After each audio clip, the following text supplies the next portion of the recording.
All of you. और ये last session of quadratic कर लेते हैं। हमने इससे पहले 2 session already back to back quadratic equations के किए हैं, तो इसमें फिर हम बहुत सारे चैलेंजिंग क्वेश्चंस देखेंगे और आप देखोगे कैसे ब्यूटीफुली ये प्रॉब्लम्स डिजाइन है। तो आप यहाँ पे बहुत non routine kind of questions देख सकते हो। एंड ऑल सारे क्वेश्चंस जो है क्वेश्चन 5 इनफैक्ट जेई मेंस में भी पूछा जा सकता है, क्योंकि ये जेई मेंस के ही क्वेश्चंस को एक जनरलाइज वर्जन क्यूबिक के द्वारा उसको बनाया गया है। चलो सबसे पहले फर्स्ट क्वेश्चन ट्राई कर लेते हैं। तो पी एक्स जो है वो एक x8 - 4x7 ब्ला ब्ला करके, यहाँ पे इतने सारे अननोन है पी ऑफ एक्स में। अब दे रखा है क्वेश्चन में इसके पास 8 डिस्टिंक्ट पॉजिटिव रियल रूट हैं, तो आपको ऑल दीज वैल्यू फाइंड करने हैं, A B C D E F. हालांकि मैंने आपसे सिर्फ एक वैल्यू पूछा है, एफ मतलब पी जीरो का वैल्यू हमने पूछा है, राइट। तो अब चलो, अब इस क्वेश्चन को जो है अपन कैसे करेंगे।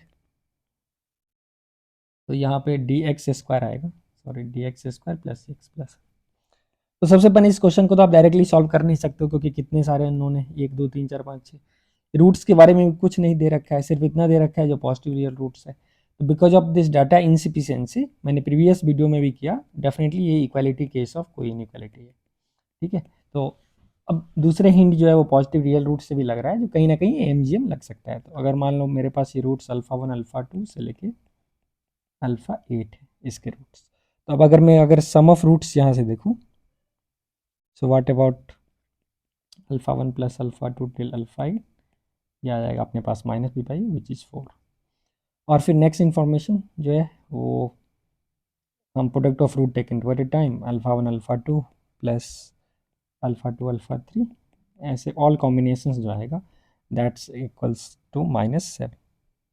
तो minus B by A C by A which is 7।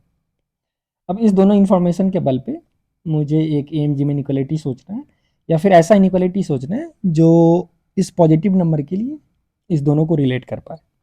तो आप ऑलरेडी पता है, अगर मैं अल्फा 1 अल्फा 2 अल्फा 2 अल्फा 3 और ये पूरे कॉम्बिनेशंस लूँ, तो इनफैक्ट यहाँ पे 8C2 टर्म्स बनेंगे अपने पास, जो कि क्लियरली 8 टर्म्स नहीं है। तो instead of A M G M, अगर आप इसका जी एम भी ले लो, अगर ये पूरे 8C2 terms divided by, so this terms by 8C2 root of alpha 1 alpha 2। अब अल्फा 1 कितना बार आएगा, तो हर एक टर्म आएगा सिवाय एक टर्म को छोड़ के, तो वहाँ से कुछ खास रिलेशन नहीं मिल रहा है। इसीलिए मैंने अब यहाँ पे क्या सोचा, alpha 1 square plus alpha 2 square, क्यों ना मैं सम ऑफ स्क्वायर्स के बारे में सोचूं। That's A plus B plus alpha 1 till alpha 8 whole square minus 2 times of sigma alpha I alpha J, where I J आप कोई भी कॉम्बिनेशन ये ऊपर वाला ले सकते हो। तो वहाँ से मेरा 16 minus 2 times of 7 which is 2 देखने को मिलेगा। अब देख सकते हो, अब चाहो तो आप अरिथमेटिक मीन और मीन ऑफ स्क्वायर वाला इनइक्वालिटी से भी इसको कर सकते हो, चाहो तो कॉची श्वार्ट्ज भी लगा सकते हो। तो अगर मान लो मैं कॉची श्वार्ट्ज लगाना चाहूँ, चूँकि मुझे पता है alpha 1 plus alpha 2 plus alpha 8 4 है, तो if I use Cauchy Schwarz inequality on these objects alpha 1 alpha 2 till alpha 8 और फिर 1 1 1 8 टाइम्स, तो फिर मैं रिलेट कर पाऊंगा। अभी जो बच्चे को कॉची श्वार्ट्ज नहीं पता है, तो I will also explain right now Cauchy Schwarz होता क्या। तो यहाँ से मुझे आ जाएगा alpha 1 into 1 plus alpha 2 into 1, ऐसे करते करते alpha 8 into 1, this will be lesser than equal to root of alpha 1 square till alpha 8 square into 1 square plus 1 square 8 times. तो ये अपने पास आ गया less than equal to root 2 times root 8 root 16, 4 आ गया। और इसका जो वैल्यू है वो ऑलरेडी 4 दे रखा है, तो वही होना था जो होता आ रहा है। अब देख सकते हो this is equality case of inequality, और कॉची श्वार्ट्ज में अगर ये इक्वालिटी केस है, तो ये वाला वेक्टर और ये वाला वेक्टर आपस में पैरेलल होंगे, which shows alpha 1 equals alpha 2 is equal to alpha 8। तो इसके सारे के सारे रूट जो है इस इक्वेशन के, वो अपना इक्वल होने वाले। तो फिर अब मैं बोल सकता हूँ, चूँकि सम ऑफ रूट्स मेरा 4 था, सो यहाँ से 8 अल्फा 1 का वैल्यू मेरे पास 4 आ गया, which gives alpha 1 is equal to half. तो एफ जो है वो कुछ नहीं, पी ऑफ जीरो है। तो मैं पी ऑफ जीरो उस फंक्शन को लिख सकता हूँ एक्स माइनस हाफ, सारे रूट हाफ आ गए, X minus half 8 times, you put X at zero, this is going to be minus half का पावर 8 विच इज़ 1/2 का पावर 8। सो इसका आंसर जो आया अपने पास 1/256। अब देख सकते हो एक सिंपल सा क्वेश्चन है, बहुत बहुत ही ब्यूटीफुल कॉन्सेप्ट जो है इक्वालिटी केस पे इसको डील किया जा सकता है। अब कोई बच्चा बोलेगा सर आपने कॉची सॉर्ट यहाँ पे यूज़ कैसे किया है, तो चाहो तो आप मीन स्क्वायर और स्क्वायर ऑफ मीन वाला इनइक्वालिटी भी यूज कर सकते हो, राइट। अब कॉची सॉर्ट को बहुत तरीके से प्रूफ किया जा सकता है। एक तरीका है, अगर मान लो मैं दो एलिमेंट के लिए लूँ, सपोज मुझे A X plus B Y का मॉड को प्रूफ करना है root over A square plus B square root over X square plus B square, so it's Cauchy Schwarz inequality. इसके लिए बहुत ही आसानी से वेक्टर्स का यूज कर सकता हूँ। तो मैंने अगर एक वेक्टर ए को डिफाइन किया ए आई प्लस बी जे, और बी को डिफाइन कर लिया अपने पास X I plus Y J, अब देख सकते हो A X plus B Y term जो है ए डॉट बी से क्रिएट होगा, that's A X plus B Y. और ए डॉट बी जो है वो अपने पास तो ए बी कॉस थीटा आएगा, so this is definitely less than magnitude of A and magnitude of B. क्यों? क्योंकि कॉस थीटा एक या एक से छोटा होता है, तो मैं बोल सकता हूँ it will be less than, in fact आप मॉड वाइज बोल सकते हो, क्योंकि mod of this magnitude wise mod cos theta will be always less than equal to, it will be less than root over A square plus B square root over X square plus. तो यहाँ से ये बहुत ही आसानी से proof हो गया। अब इन जनरल दो के बदले आप एन वेक्टर्स ले सकते हो, and that we give you that alpha one से अल्फा रिलेशन। अब इक्वलिटी केस कब आएगा? इक्वलिटी केस आ रहा है जब कॉस थीटा जीरो है। कॉस थीटा जीरो है मतलब ए और बी जो है, ए और बी वो पैरेलल वेक्टर्स हैं, और अगर ए और बी पैरेलल होगा तो रेशियो ऑफ कोएफिशिएंट सेम होगा, so X by A is Y by B. तो this is equality case of Cauchy Schwarz. So in general अगर आप इसको जनरलाइज करना चाहो, let's say we have A one B one, A two B two, A N B N.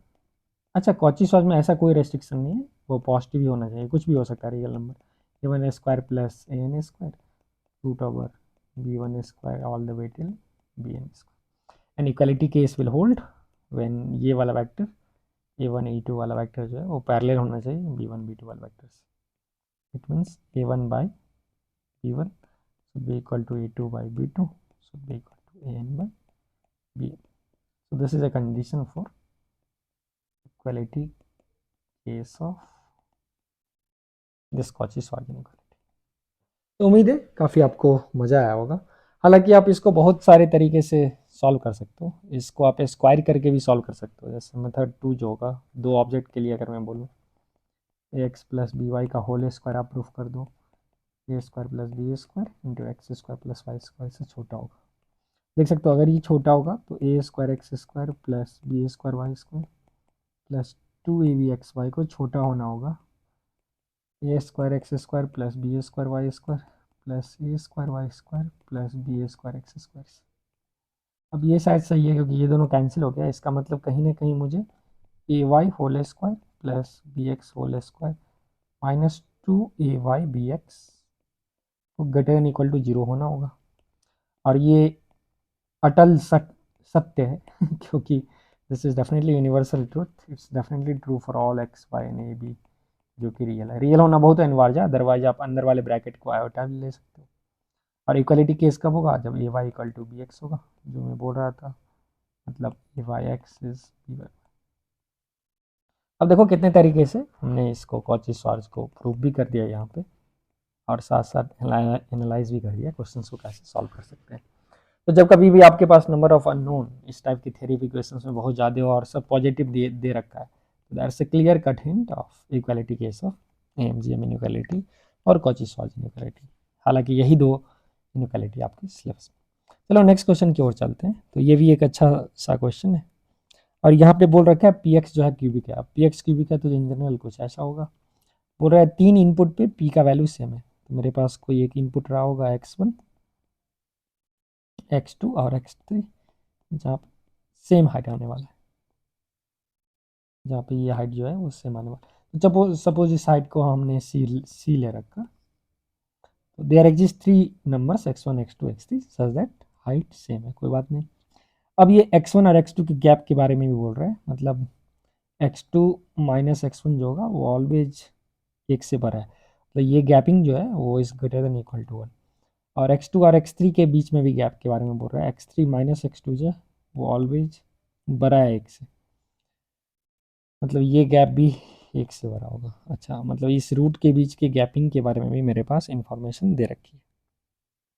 तो यहाँ से ये भी आ गया, जो ये जो गैप होगा x1 x3 के बीच में, ये भी जो होगा वो 2 से डेफिनेटली बड़ा होगा। तो इतने सारे इन्फॉर्मेशन जो है जस्ट क्वेश्चन देख के अपने पास तो आ रहे हैं। आपको पूछ रहा है ए स्क्वायर माइनस 3b का मिनिमम से मिनिमम पॉसिबल वैल्यूज क्या होगा, वो आपको बता देना है। अब सबसे पहले ये तो पॉलिनोमियल को सी है, तो अगर मैं इस polynomial p of x minus c की बात करूँ तो इसका 3 रूट हो जाएगा अपने पास x1 x2 x3। क्यों? क्योंकि 3 जगह पे ये सी ले रखा है, तो मेरे पास x cube plus b x minus c equal to 0 has got 3 root x1 x2 x3 such that अब ये गैपिंग मुझे पता है x1 और x2 के बीच का जो गैप है वो x2 माइनस x1 1 से बड़ा होने वाला है, x3 माइनस x2 1 से बड़ा होगा, तो by default x3 minus x1 दोनों का ऐड करके 2 से बड़ा होगा। अब मैं ए बी सी को कैसे रिलेट करूँ? तो sum of coefficients betas basic formula से मैं रिलेट कर पाऊंगा यहाँ पे। तो अगर मैं यहाँ पे मुझे क्या फाइंड करना है, ए स्क्वायर माइनस 3b। चलो डायरेक्टली मैं ए स्क्वायर माइनस 3b को x1 x2 x3 की टर्म में रिलेट करना चाहूँगा। तो ए स्क्वायर का वैल्यू क्या है अपने पास? A is sum of roots, तो इस x1 plus x2 plus x3 whole square दे देगा, मतलब विच इज माइनस से, बट इस whole square doesn't matter, minus 3b। So sum of roots is minus by then c by. So minus 3 times x1 x2 plus x1 x3 plus x2 x3। तो ये अपने पास बन के आया a square plus B square plus c square minus ए1 b1 ए2 b3 minus. अब ये बहुत ही एस्टिमेटेड क्वांटिटी है जो आपको ऑलरेडी पढ़ाया जाता है बार बार, तो इसको मैं 2 से मल्टीप्लाई करके 2 से डिवाइड करूँगा। साथ साथ इसको मैं लिख सकता हूँ half times minus b whole square plus b minus c whole square plus c minus c whole square. अब जैसे कि क्वेश्चन में दे रखा है ये जो गैपिंग है ये ऑलवेज 1 से बड़ा है, ये भी 1 से बड़ा है, तो ये 2 से बड़ा हो जाएगा। तो मेरे पास it will be half times definitely is greater than equal to 1 square plus 1 square plus 2 square 6 से 3। तो ए स्क्वायर माइनस 3 का जो अपने पास वैल्यू आया वो आप देख सकते हो 3 से जो है वो ऑलवेज बड़ा आ रहा है, तो इसका जो मिनिमम वैल्यू आने वाला है ये 3 है। तो ये भी एक काफ़ी सिंपल सा क्वेश्चन था। अब आप में से कोई बच्चे सोच सकते हो जो किस कंडीशन के लिए 3 आएगा, तो वो भी बहुत ही सिंपल है, जब x1 माइनस x2 का गैप एग्जैक्टली बना जाए, x2 माइनस x3 का गैप एग्जैक्टली बना जाए और वो एग्जैक्टली 2 आ जाए। अब वो पॉसिबल भी है क्योंकि आप बहुत सारे ऐसे क्यूबिक बना सकते हो जो ये गैप एग्जैक्टली बनाए। जैसे मान लो अगर मैं x1 को 1 ले लूँ, इसको 2 ले लूँ, इसको 3 ले लूँ, तो उस कंडीशन में तो ये डेफिनेटली वैलिड है। जैसे 3 4 5 ले लो, उस पर भी वैलिड है। तो आप इसका infinitely many possibilities x1 x2 x3 का आएगा, जिससे मिनिमम वैल्यू जो है वो 3 अचीव कर पाए। तो हालांकि इसको आप मॉडरेट लेवल प्रॉब्लम बोल सकते हो। एग्जाम में भले ही ये टफ दिखे, लेकिन एक बार आपने एनालाइज किया इस भरोसा के साथ जो ये जेई के क्वेश्चन है, तो रूट्स के रिलेशन से वी कैन डू इट। चलो तीसरे क्वेश्चन की ओर चले। तो यहाँ पे सबसे पहले तो देखने वाली बात है जो 3x7 इसका नंबर ऑफ रूट्स फाइंड करना है। तो कहीं ना कहीं our target is maybe we can factorise this into 2 factors और 7 फैक्टर्स कुछ भी हो, और 3 फैक्टर्स कुछ इस हिसाब से, Golu into hash into Golu का भाई भोलू, इस हिसाब से अगर फैक्टराइज करें तो काम बन जाए। तो सबसे पहले गैस रूट को गैस करते हैं रैशनल रूट थ्योरम से। तो 1 का फैक्टर्स माइनस 1 का फैक्टर्स और 3 का फैक्टर्स का क्वेश्चन, अगर ऐसा कुछ रैशनल रूट आया तो आ जाएगा। सबसे पहले तो ऐड करके देख लो, तो कोई होप नहीं है। तो +1 -1 तो रूट्स दिख नहीं रहा है। अब पावर्स को भी एक बार हम फील कर सकते हैं कि मेरे पास यहाँ पे 7 4 5 2 3 है। अच्छा, और 3x7 और 3x³ तो यहाँ से दिख रहा है, तो कहीं ना कहीं 3 को मैं यहाँ से कॉमन लेने का प्रयास एक बार करूँगा। तो ये थॉट प्रोसेस है। अगर मैं 3x³ को कॉमन लूँ तो x4 वहाँ से आएगा और +1 आएगा। और कुछ उम्मीद झलक रही है क्या? तो -x4 -30x5 +10x² -1 अभी भी बच रहा है। ठीक है। अच्छा, x4 + 1 यहाँ से दिख रहा है, तो मे बी x4 + 1 को अगर मैं एक साइड कर लूँ तो इसको ऐसा कर लेते हैं, माइनस ऑफ x4 + 1 को एक साइड कर लेते हैं। तो ये दोनों का भी काम ऑलमोस्ट फिनिश है। Now we are left with -30x5 + 10x²। अच्छा, अब यहाँ से कुछ जुगाड़ हो सकता है।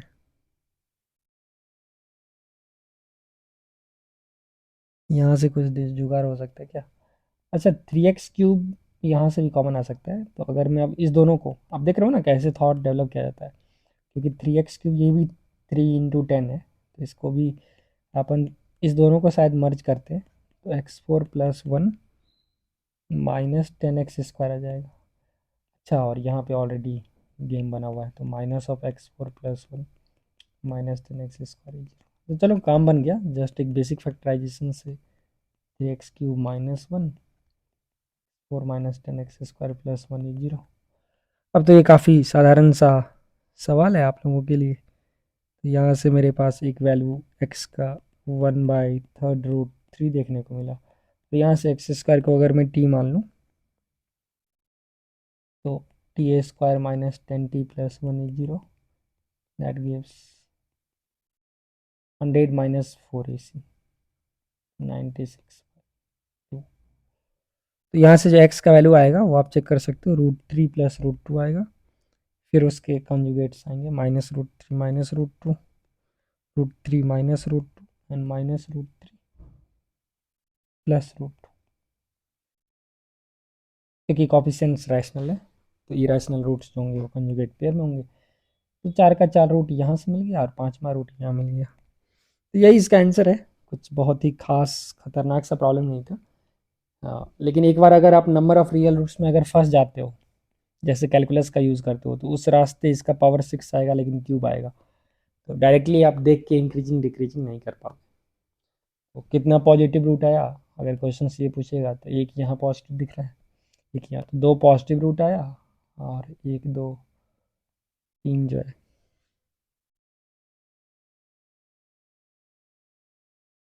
वो आपके पास नेगेटिव रूप आया। हालांकि डिस्कार्टेज रूल ऑफ साइन से भी नंबर ऑफ साइन चेंज होगा। यहाँ पे 1 होगा, यहाँ पे 1 साइन चेंज हो रहा है, फिर यहाँ कोई कुछ नहीं हो रहा है, फिर दूसरा साइन चेंज हुआ, फिर कुछ नहीं हुआ, तीसरा साइन।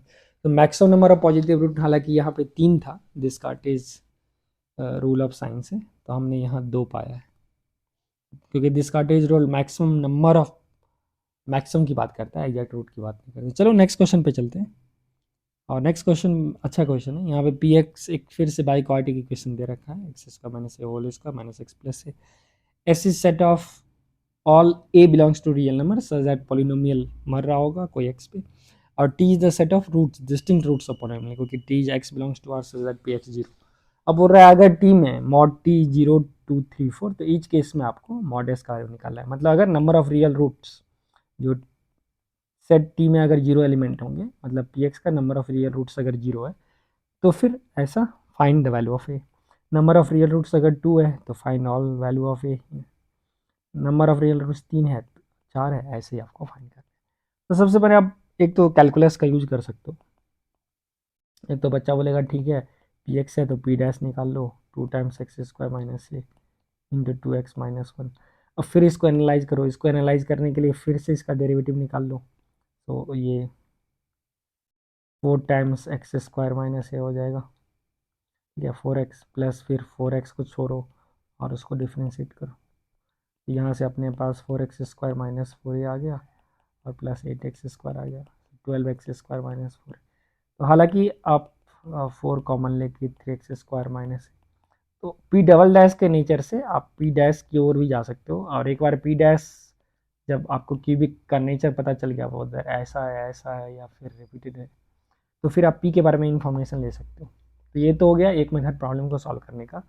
लेकिन कई बार जो ये मेथड होता है वो इतना ईजी होता नहीं है, क्योंकि आपको बहुत सारे केस लेने होंगे, क्योंकि पी डबल डैश जहाँ पे मर रहा है that's going to be very bad number. ठीक, so that's exactly is the case. आप कैसे उसको सॉल्व कर सकते हो।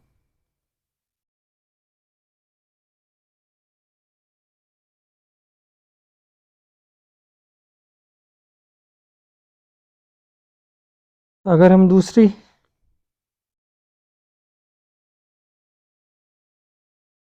बात करें दूसरे टेक्निक का, तो अब अगर आप px को एक दूसरे तरीके से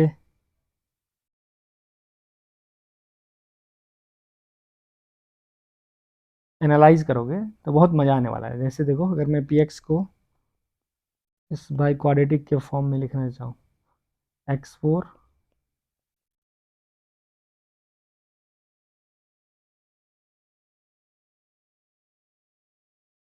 प्लस ए स्क्वायर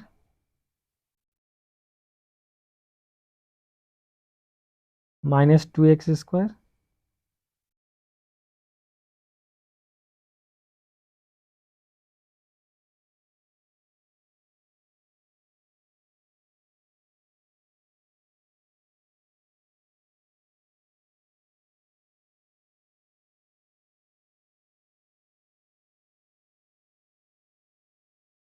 और फिर यहाँ से अपने पास क्या आया, माइनस 2x स्क्वायर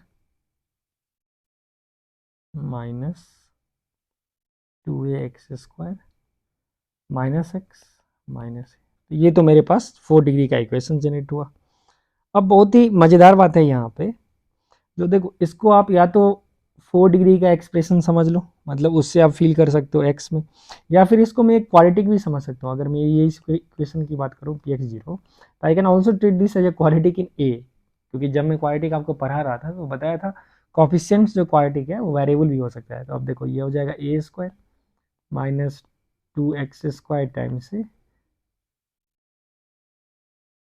और ये माइनस ए ऑलरेडी हो गया, तो ए टाइम्स 2x स्क्वायर प्लस 1, ऐसे लिख दो, ए square minus 2x square plus 1 times a plus x4 minus x को एक साथ रख दिया, इसको एक साथ रख दिया, is equal to 0। Now it's still a quadratic in. अगर ये ए में क्वाड्रेटिक है तो इसका डी जो वैल्यू आ जाएगा वो हो जाएगा B square minus 4ac 4 × 1 × x4 minus X, और ये क्वांटिटी मेरे पास 4x4 प्लस 4x स्क्वायर। अब देखो क्वेश्चन सेट ही ऐसा किया गया है, माइनस 4x, जो आपको आंसर्स काफ़ी कूल दिखेंगे। यहाँ से ये दोनों कैंसिल हो गया, and it's nothing but 2x plus 1 whole square. इसका मतलब अब मैं ए के लिए आसानी से इसको सॉल्व कर पाऊंगा, right. I can easily right A in terms of x. तो चलो अब देखते हैं ए का वैल्यू जो आया आपके पास वो फाइनली दिखा कितना, वो आ जाएगा minus B 2x square plus minus 2x plus 1 by 2 × 1। तो यहाँ से अपन के पास क्या है, 2a का value 2x square plus 1 plus 2x plus 1 है, और this will B 2x square plus 1 minus 2x minus 1। तो अगर आप इसको एनालाइज करोगे तो मेरे पास दो इक्वेशंस बना, x square plus one minus a 0, जिसका डिस्क्रिमिनेंट जो आएगा वो 4 टाइम्स ए माइनस 3/4, और दूसरा आ जाएगा X square minus X minus A equal to 0। यहाँ से डिस्क्रिमिनेंट d2 अगर मैं बात करूँ 4 टाइम्स ए प्लस 1। अब देखो, अब अगर इसका कोई भी रियल रूट नहीं है तो d1 भी लेस देन 0 होगा, d2 भी लेस देन 0 होगा। अगर एग्जैक्टली दो रियल रूट है तो या तो d1 पॉजिटिव होगा d2 नेगेटिव होगा, या तो d2 नेगेटिव होगा d2 पॉजिटिव होगा। तो आपको दोनों का इंटरसेक्शन लेना होगा। जैसे अगर d1 में लेस देन 0 देखो तो ए जो होगा वो 3/4 से छोटा होगा, एंड ए जो होगा वो -1/4 से छोटा होगा। तो ओवरऑल यहाँ से जो मेरे पास मिला A belongs to minus infinity से -1/4, ये मेरा काम हो जाएगा when this has no real root. तो ऐसे करके ही अब आप दोनों कंडीशंस को यूज कर सकते हो। तो बेसिकली मैं डिस्क्रिमिनेंट d1 पे जो है वो रेस्ट्रिक्शंस लगा के क्वेश्चंस को सॉल्व कर सकता हूँ। So I hope you enjoyed this question as well. चलो हम नेक्स्ट क्वेश्चन पे चलते हैं। तो नेक्स्ट क्वेश्चन भी बहुत ही खतरनाक क्वेश्चन मालूम नहीं पड़ रहा है, क्योंकि इसको आप फिर से बेसिक अंदाज में सॉल्व कर सकते हो। तो यहाँ पे क्या बोल रहा है आपको ए बी सी का वैल्यू निकालना है, मतलब ये कॉफिशेंट्स निकालने हैं जिसका roots alpha square beta cube gamma 4 plus similar symmetric function जैसा दिख रहा है, not exactly same, same rhythm में। अल्फा बीटा गामा जो है वो इस इक्वेशन का रूट है। तो सबसे पहले मैं अल्फा बीटा गामा के हेल्प से, इस इक्वेशन के हेल्प से इसको सिंप्लीफाई करता हूँ, ठीक है। जैसे alpha square plus beta cube plus gamma 4 का वैल्यू जो है उसको सिंप्लीफाई करने का प्रयास करूँगा। तो चलो सबसे पहले सॉल्यूशंस जो है, मैं अल्फ़ा स्क्वायर इस टर्म को लेते हैं, और जितना सिंप्लीफाई कर सकते हैं करते हैं अपन गामा 4। तो चूंकि अल्फा इसका रूट है, बीटा भी रूट है, गामा भी रूट है, तो क्लियरली बीटा इसको सेटिस्फाई करेगा। So beta cube will be beta square plus 1। Similarly मैं बोल सकता हूँ गामा क्यूब जो होगा वो गामा स्क्वायर प्लस 1 होगा। तो यहाँ से गामा 4 जो निकलेगा वो गामा क्यूब प्लस गामा निकलेगा, और गामा क्यूब खुद गामा स्क्वायर है, तो it's gamma square plus gamma plus 1। तो इतना सारा इन्फॉर्मेशन मिल गया। मतलब इसको मैं लिख सकता हूँ बीटा क्यूब को बीटा स्क्वायर प्लस 1 और गामा 4 को gamma square plus gamma plus 1। तो अब देखो alpha square plus beta square plus gamma square और प्लस यहाँ से 2 प्लस गामा देखने को मिला। अब इस क्वांटिटी को आप लिख दो alpha plus beta plus gamma whole square minus 2 times of alpha beta beta gamma alpha gamma plus 2 plus gamma. अब ये बहुत ही आसानी से मैं बोल सकता हूँ कॉपिशेंट ऑफ एक्स स्क्वायर जो है सम ऑफ रूट्स ये 1 आ जाएगा, माइनस 1 का होल स्क्वायर, और कॉपिशेंट ऑफ एक्स लैकिंग है तो वो 0 आ गया। तो प्लस 2 प्लस गामा, तो मेरे पास ये 3 प्लस गामा बनने को मिला। ये वाला जो क्वांटिटी है it's nothing but 3 plus gamma. Similarly ये 3 प्लस अल्फा बनेगा और 3 प्लस बीटा बन जाएगा जिस पे पावर 4 है। तो अब ऐसा क्यूबिक जिसका roots alpha plus 3 beta plus 3 और गामा प्लस 3 है, एक मुझे ये क्यूबिक निकालना है जिसका root alpha plus 3 beta plus 3 और गामा प्लस 3 है। तो मैं y को x प्लस 3 मान लूँगा, put x equals y minus 3 in the equation और गेम ओवर। हमारे पास क्यूबिक एक्स क्यूब मतलब y minus 3 whole cube minus x square minus 1 था, तो minus y minus 3 whole square minus 1। तो यही मेरे पास क्यूबिक है। अब इसको कंपेयर कर लो जो गिवन क्वेश्चन है उससे। तो फाइनली मेरे पास a प्लस बी प्लस सी का जो वैल्यू दिखने वाला है आपको, वो अगर मैं बोल दूँ तो आंसर शायद 6 आने वाला है। You can calculate the answer for this problem will be 6। अब देख सकते हो कैसे सिंपल तरीके से हम लोगों ने बहुत सारे क्वेश्चंस को डील किए। तो हालांकि इसमें अगर मैं क्वेश्चन का डिफिकल्टी करूँ तो फर्स्ट क्वेश्चन थोड़े टेक्निकल थे, लेकिन ये भी आप सॉल्व कर सकते थे if you have solve the previous R1/4 वाले क्वेश्चन जो मैंने प्रीवियस क्वाड्रेटिक वीडियो में डाला, तो आप यहाँ पे इसको रिलेट कर सकते थे। सेकेंड क्वेश्चन जो था वो ठीक ठाक था, बहुत डिफिकल्ट नहीं था। अगर एक बार आप ए और बी को, जो कि क्लियरली दिख रहा था ये रूट्स के रिलेशन से x1 plus x2 plus x3 का product taken two at a time से हम लग सकते हैं। सेकेंड को मैं मीडियम बोलूँगा। थर्ड क्वेश्चन भी मीडियम है और ये जेई मेंस में पूछने का ज़्यादा चांसेस है, ऐसा एडवांस यूजुअली पूछते नहीं। फोर्थ क्वेश्चन एक अच्छा सा क्वेश्चन था और बेहतरीन कॉन्सेप्ट का इसमें यूज हुआ है, जिसमें आपको ये सिखाया गया इस वीडियो के द्वारा कि जब आप क्वाड्रेटिक फार्मूला को प्रूफ करते हो तो कहीं पे ABC कांस्टेंट का रेस्ट्रिक्शंस होता ही नहीं है। तो x square plus b x plus c equals 0 जो है ये वैलिड है। मतलब ये फार्मूला जो है minus b plus minus root over d by 2a, इसका वैलिडिटी का जो डोमेन है वो ऑल है। मतलब मेरा ABC जो है वो कॉम्प्लेक्स नंबर भी हो सकता है, नॉट नेसेसरली रियल, तो ये कॉम्प्लेक्स भी हो सकता है।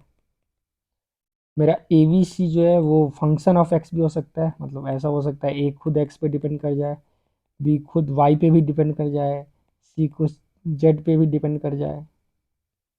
ठीक है, मतलब कुछ भी हो सकता है, ऐसा ही नहीं है एक्स पे ही डिपेंड करे। मतलब ये भी क्वाड्रेटिक हो गया, मतलब y square plus z square, ठीक है, टाइम्स एक्स स्क्वायर।